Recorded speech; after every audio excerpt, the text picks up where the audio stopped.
aantalplannen die er in eerste instantie waren. Ik zeg ook eerlijk dat wij daar eerst voor waren.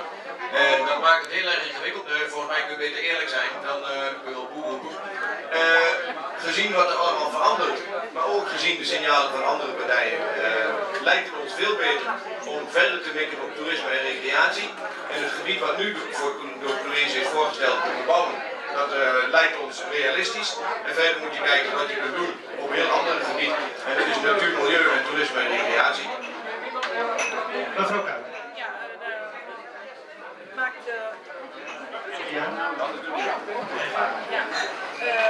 Waterreek maakt deel uit. Waterreek maakt deel uit van het masterplan. Dat is een visie die wij op Almelo hebben in deze raadsbreed goedgekeurd. De omstandigheden waarin wij de laatste tijd verkeren, met name de crisis, heeft ertoe geleid dat we gezegd hebben, we moeten echt een ander tempo aanhouden.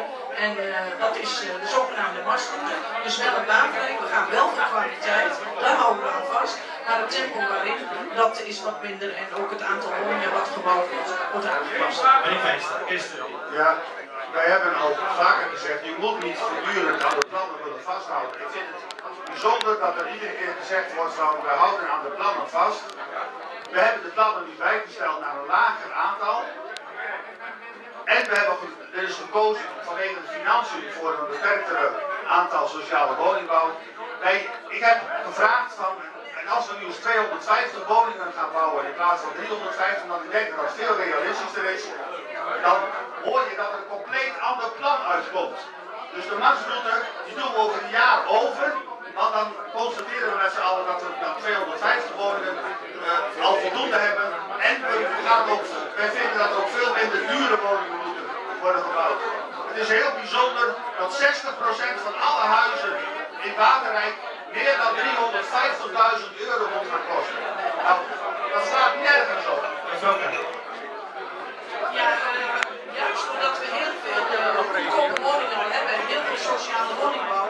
En mensen die hier werken vaak buiten de stad gaan wonen, omdat ze hier niet een huis kunnen krijgen waar ze eigenlijk wel zouden. Dames en heren in de zaal, alstublieft. U heeft nog 15 minuten en dan gaan we massaal aan de drank. Dan hebben we er 3 politieke debatten op zitten. En dan is het bijna 3 maart. Dus houdt u deze 15 minuten nog even vol. Dank u wel. Nou, dat betekent dus van dat mensen vaak buiten de stad gaan wonen, omdat hier niet royale voorraad is. En wij hebben Waterrijk ook niet alleen voor het Almeloze. Dat is een netwerkstad gebeuren. Dat is ook bijzonder wel voor mensen die in Almelo of Hengelo daar hebben afspraken over gemaakt met elkaar. En ik hoor eigenlijk de ChristenUnie ook zeggen, wij zijn wel voor Waterrijk, maar in iets andere vorm. Dus ik zou zeggen, vasthouden daaraan. Want ja, anders mislopen we gewoon dat de zaak is. Meneer Hummels, we hebben afspraken in de regio gebracht. Ja, dat klopt, maar dat wil niet zeggen dat je daar op die locatie moet verwezenlijken, want volgens leven Almelo is het heel goed mogelijk om bijvoorbeeld in het Westerkok een kleinschalige Waterrijk met een bijzondere woonvorm voor mensen die van buiten het spoor bezoeken. Dat is dan ook nog mooi in het centrum, dat is eigenlijk een veel betere locatie dan de Waterrijk.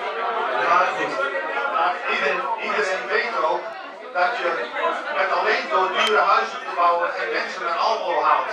Er